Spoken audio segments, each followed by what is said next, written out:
Disebutlah saya kemudian sebagai Ustadz wong sesat. Apa Anda tidak tahu kalau Al-Hasan itu cucunya Nabi diajari doa kunut? Apa Anda tidak tahu bahwa Ibnu Umar itu kunut? Saya tuh aneh ya, heran dia. Saya memang masih 34 tahun, tapi saya masih merasakan bagaimana hidup di tahun 90-an. Itu tuh nggak ada yang seperti ini, saling tuduh, saling celak, itu biasa aja. Zaman Kota Rominami itu, Satya Baja Hitam, nggak ada yang kayak gini. Baja Hitam RX, Baja Hitam Bio, Tendangan Maut, Pedang Matahari, Belalang Tempur, nggak ada yang kayak gini. Zaman Senseiya, ya Seiyu, Riki, Debu-Debu Intan, nggak ada yang kayak gini. Betul, saya katakan.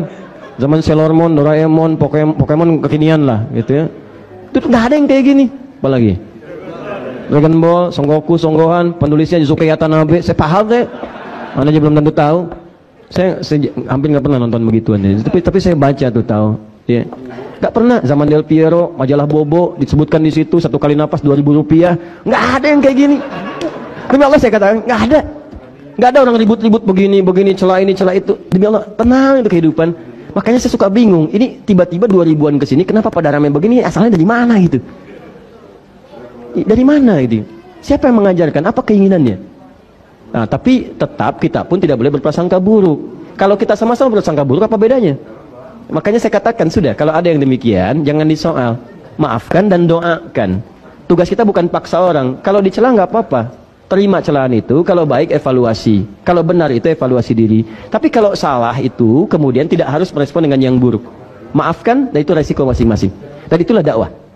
Tapi saya ingatkan, kalau ada yang belajar seperti itu, belajar tapi senang mencela orang, nyalahin orang, debat orang dan sebagainya, maka lihat baik-baik kata Nabi, huwa finnar. Orang itu sedang mengurangi pahalanya dan tempatnya di neraka. Auliyasrifa wujuhan nas ilaih, atau dia belajar cita-cita jadi ustadz supaya yang populer, dan kemudian dengan popularitasnya dia kumpulkan jamaah, dia arahkan kepada dirinya saja dan nggak boleh belajar dengan orang lain. Hadisnya ada. Auliyasrifa wujuhan nas ilaih, dia ngajar orang belajar pengetahuan sampai jadi ustadz supaya orang berpaling ke dia aja, bukan pada yang lain. Belajar dengan saya aja, yang lain salah, yang lain nanti terperosok kepada bid'ah. Padahal Anda pun belum mengerti apa itu bid'ah. Tapi Anda dijaga, diterangin versinya aja. Dan dijaga sampai di situ supaya tidak belajar dengan yang lainnya. Tidak menambah wawasan Anda, tidak menambah pengetahuan Anda. Itu kan bertentangan dengan Quran langsung. Quran mengajak kita untuk banyak belajar. Anda dibatasi pelajaran Anda. Nabi mengajak Anda menambah wawasan. Anda diminta belajar pada itu aja, jangan pada yang lain. Sedangkan sifat manusia tidak sempurna. Bagaimana kalau satu orang itu salah berijtihad, maka semua akan salah. Ini yang jadi bahaya. Jika ada yang seperti itu, maka tempatnya di neraka. Dan kelak di Al-Ahzab disebutkan, muridnya akan mengadu kepada Allah. Awas, akan mengadu. Kalau dia pejabat, ngadu. Kalau dia ustadz, ngadu. Ya Allah, timpakan azab kepadanya 2 kali lipat karena dia saya salah. Kalau dia pejabat, maka karyawan mengadu. Ya Allah, timpakan kepadanya 2 kali lipat. Ya Allah, karena dengan petunjuk dia saya salah. Saya dipaksa berbuat maksiat. Saya ikut tuh karena dia. Saya diminta gini, saya belikan tiket yang palsu, tuliskan yang palsu. Ya Allah, saya tidak punya kekuatan saat itu. Kalau saya masuk neraka sekarang, timpakan kepada dia 2 kali lipat. Termasuk guru yang seperti itu. Huwa finnar, kata Nabi. Guru di neraka. Nah, maka seperti itu. Jadi kalau gurunya sudah banyak mencela, maka otomatis muridnya pun akan pandai mencela. Ya. Itu yang paling bahaya. Jelas ya? Nah, saya tidak sedang menyoal siapapun, tidak. Saya ingin menjelaskan fungsi keterangan Nabi. Kalau Anda keberatan, silahkan tanyakan pada Nabi. Ya. Yang paling bahaya itu Anda belajar Quran dengan sunnah, tapi Anda melanggar ketentuan Quran dan sunnah. Pertanyaan saya, yang Anda pelajari apa? Apa? Pernah satu ketika saya disebut sesat, wong sesat.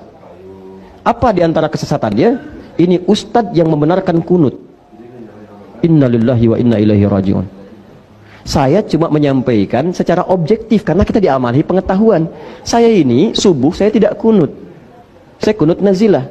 Tapi kalau saya diundang kemudian di masyarakat itu kunut subuh, saya pimpin dengan kunut. Itulah keteladanan dari imam-imam kita sebelumnya. Karena yang kunut ada dalilnya, saya terangkan dalilnya. Yang tidak kunut ada dalilnya, ini dalilnya. Yang tidak kunut menyebut yang kunut bid'ah, saya jelaskan hadisnya begini. Maksud kalimat bid'ah itu begini, begini, begini, begini. Saya tuliskan semuanya. Anda tahu apa yang terjadi? Sekelompok orang datang karena dia tidak kunut, dia menyoal yang lain itu yang kunut salah semua, bid'ah. Kalau bid'ah itu sesat, kalau sesat itu neraka. Disebutlah saya kemudian sebagai ustadz wong sesat. Apa Anda tidak tahu kalau Al-Hasan itu cucunya Nabi diajari doa kunut? Apa Anda tidak tahu bahwa Ibnu Umar itu kunut? Tuh, sampai bersin, alhamdulillah. Apa Anda tidak tahu kalau Imam Asy-Syafi'i itu kunut? Sedangkan Imam Asy-Syafi'i imam besar, mulia, kitabnya banyak.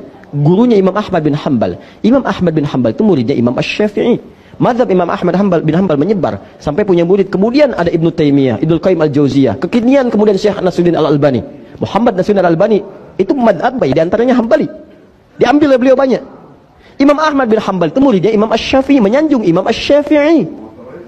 Cuma pilihan dengan gurunya dalam kunut berbeda, tapi tidak pernah menyebut Imam Syafi'i bid'ah. Enggak pernah. Dan silahkan cek, enggak ada dalam zaman sahabat yang kunut dengan yang tidak saling menyalahkan, bahkan mencela dan sebagainya. Pada zaman Imam enggak ada. Antum kenal Imam Syafi'i? Oh iya, belakang ada yang kenal tuh. Wah, biasa. Tuh, Imam Syafi'i datang ke majelisnya Imam Abu Hanifah. Imam Abu Hanifah sudah wafat. Jadi Imam Abu Hanifah itu wafat di tahun Imam Syafi'i lahir, 150 Hijrah. Yang ada di antara murid-muridnya, begitu datang ke sana dengan murid-murid Imam Syafi'i, subuh dimintalah beliau jadi imam. Muridnya mengatakan pendapat kita unggul nih, karena kunut. Imam Abu Hanifah nggak kunut, mazhabnya tidak kunut, bahkan murid-muridnya nggak kunut. Tapi begitu beliau sholat subuh, ternyata Imam Asy-Syafi'i tidak kunut. Bayangkan, tidak kunut.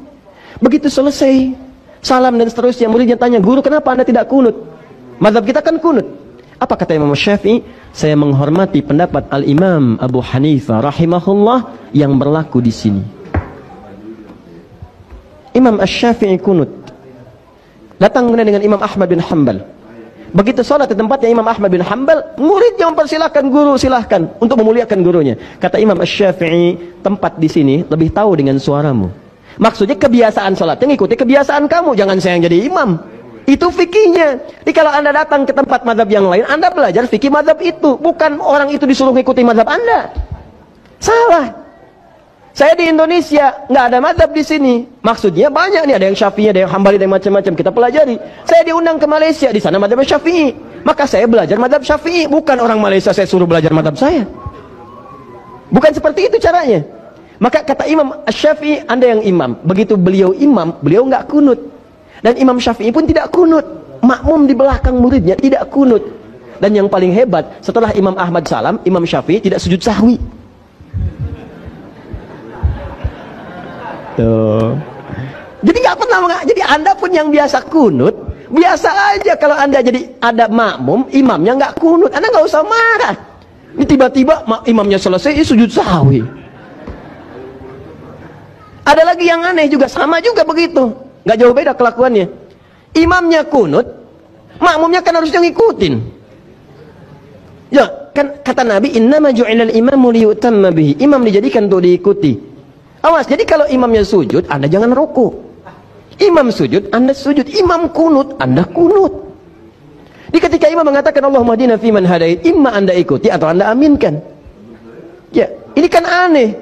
Imamnya kunut, jadinya diem. Allahumma hdina fiman hadait, bid'ah. Wah, gimana sih? Bingung saya. Coba lihat, belajar lagi deh, coba lihat, belajar lagi. Syekh Utsaimin rahimahullah, masya Allah, itu orang baik, soleh. Syekh Utsaimin itu orang soleh, orang baik, orang tawadhu, nggak gemar dipuji orang. Apa fatwanya pada hal ini? Ketika Anda tidak kunut dan sholat di belakang orang kunut, maka Anda mengaminkan, ikut kunut. Coba kalau benar belajarnya tuh seperti itu. Nah, ini yang agak heran itu. Ini kan saya pernah terangkan dalam, nanti satu saat kita ngambil bab fikih ikhtilaf. Nabi itu kan memberi tuntunan, ini terakhir ya. Nabi memberi tuntunan itu gini, ada dua. Satu dalil, satu contoh. Satu dalil, satu contoh. Kalau ini ada, maka ini menunjukkan tidak ada alternatif dalam ibadah, karena semua umat bisa mengerjakannya. Jadi nggak boleh kreatif. Ya, jangan terlampau kreatif. Misal, takbir nih, takbir itu satu contoh, satu dalil. Ucapkan Allahu Akbar. Kata Nabi, fayaqulu, maka dia ucapkan Allahu Akbar. Allahu Akbar. Jelas sekali. Contoh jelas, dalil jelas. Kenapa tidak ada alternatif? Karena semua umat bisa mengerjakannya. Jadi Anda nggak usah kreatif. Tiba-tiba Anda sholat, Allahur Rahman. Kenapa nggak Allahu Akbar, Pak? Itu keseringan dari dulu begitu. Karena nama Allah banyak. Dalilnya Quran surah 17 ayat 110. Qulidullah awid Rahman. Sebut nama Allah atau Ar-Rahman. Ini yang